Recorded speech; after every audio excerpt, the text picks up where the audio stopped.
Welcome everybody. This is Godfrey Speaks with you. Today, we mark the 57th birthday of our nation.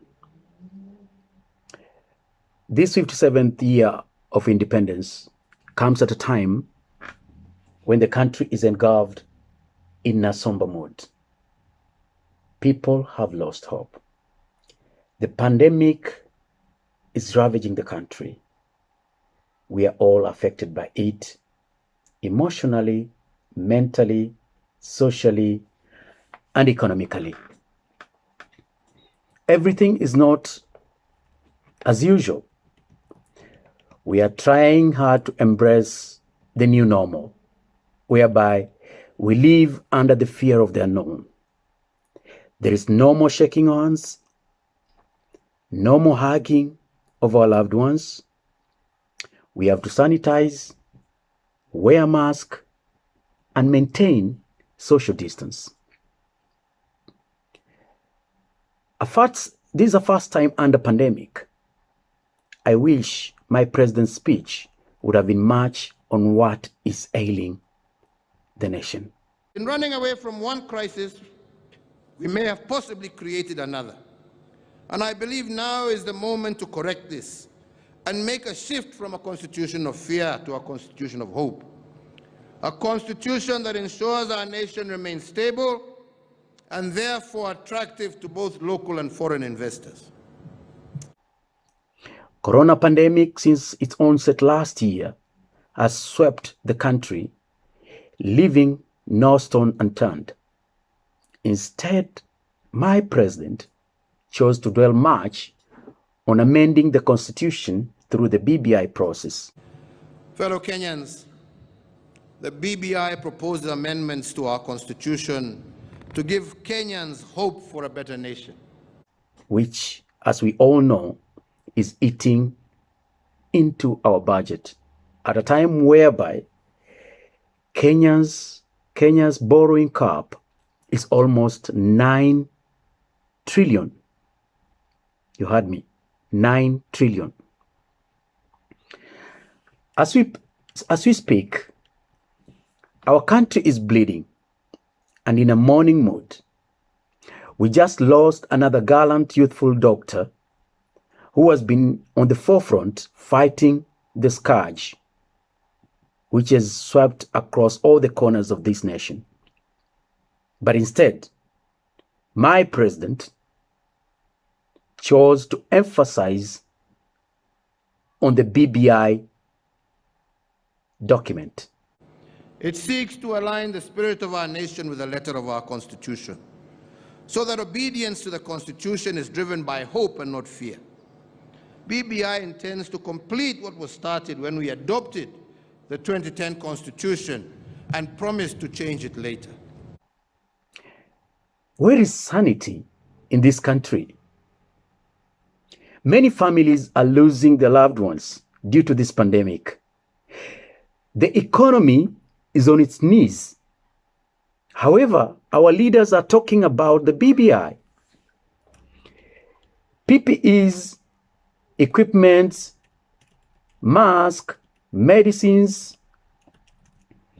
are lacking in our hospitals to fight the pandemic. Unfortunately, our leaders are talking about the BBI. People are losing their jobs. Businesses, they are closing down. There is no source of income. Some families do not know where the next meal will come from.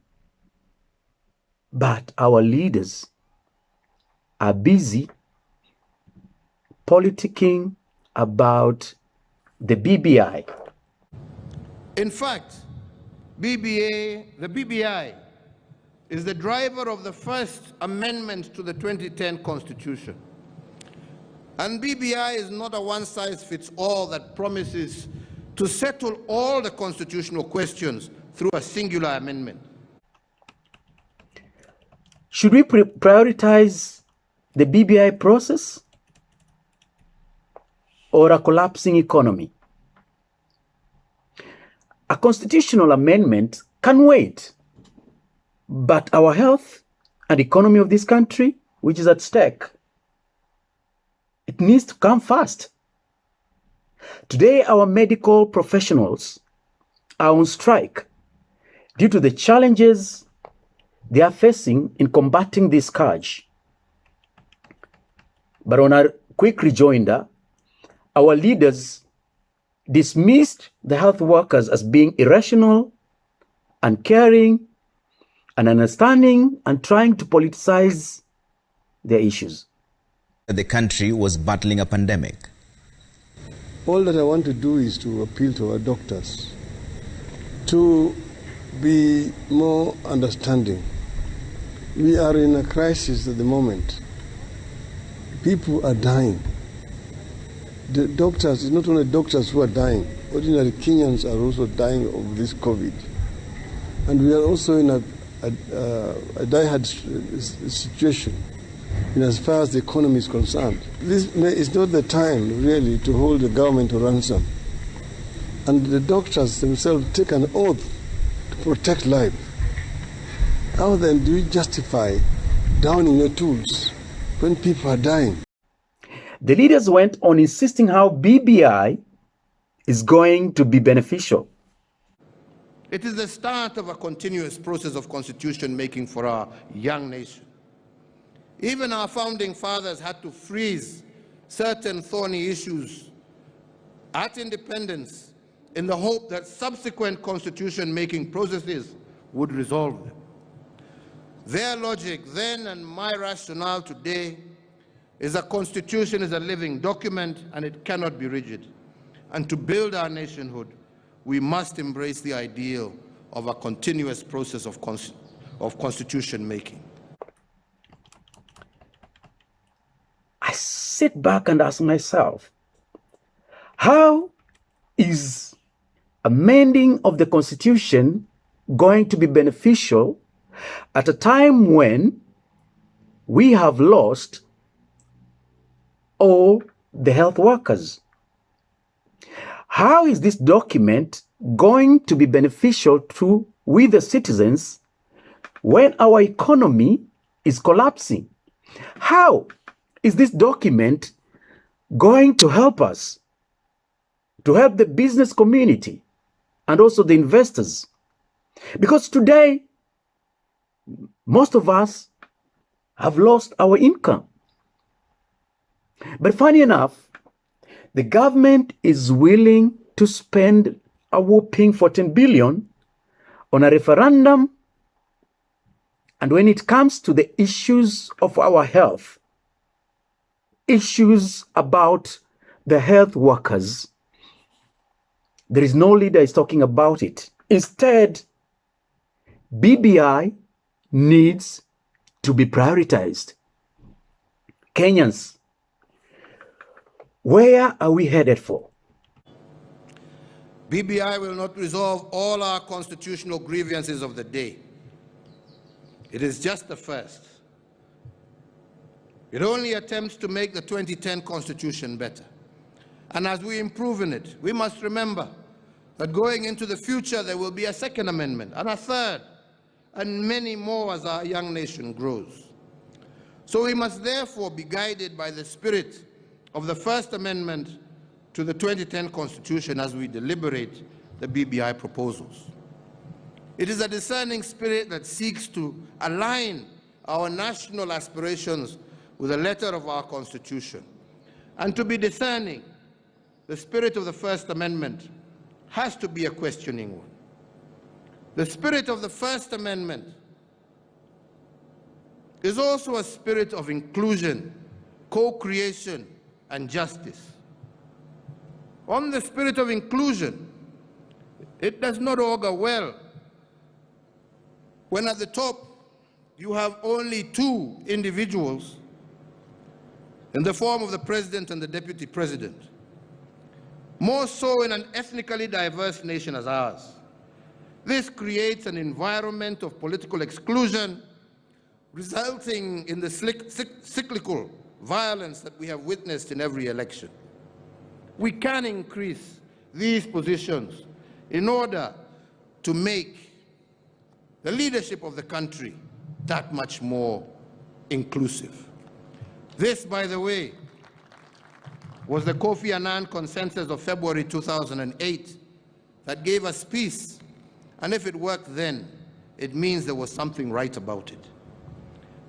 And yes, 5 positions at the apex of the executive means that some people will be left out. And that is why BBI proposes to introduce the position of leader of the official opposition that was successful under former constitutional dispensations. If the opposition carries a large portion of the country and the winner in an election carries another, isn't there therefore a compelling argument? And is it not in the national interest to give official recognition to the opposition and support his office in the form of a shadow cabinet? An expanded executive and constitutional recognition of the opposition will reduce the notion of political scarcity. We understand very well that money is readily available for the BBI process. Even we have seen how the signing and mobilizing of the document has been on top gear. Interestingly, it has been much difficult to get enough PPEs, masks, and medicines across the country. It's really sad. This is a very sad state of affair. Even in some areas whereby people are dying of hunger, people are cooking dog's meat and eating it. The government cannot get food to those affected areas on time.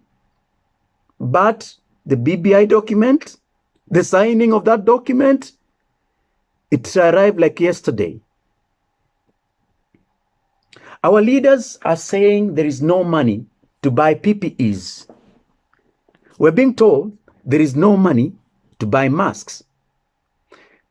There is no money to take care of our vulnerable frontline workers, health workers. Just imagine if all our health workers are gone due to the scourge, God forbid. Who is going to take care of the health of this nation? Who is going to take care of our health? Who will be willing to put their lives on the front line to fight this scourge?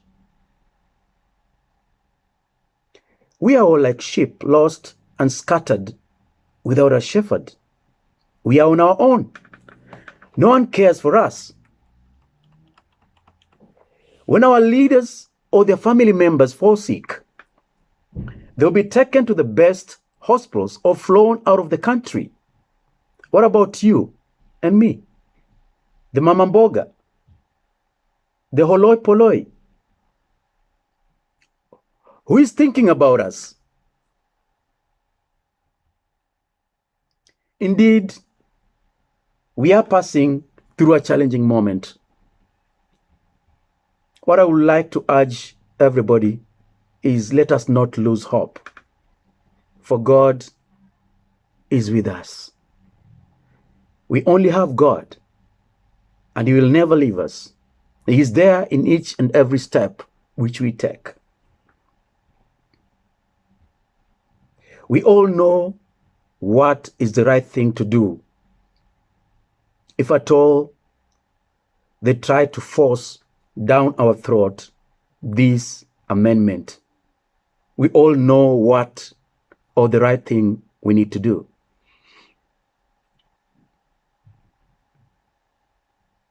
Just to close up, I would like to tell you that yes, things are not working. Yes, it's a difficult time. I want to encourage you that even though we pass through the waters, God is with us. When we pass through the rivers, they will not flow over us. When we walk through the water, through the fire, will not be burned. The fire will not destroy us. This corona fire is not going to destroy us.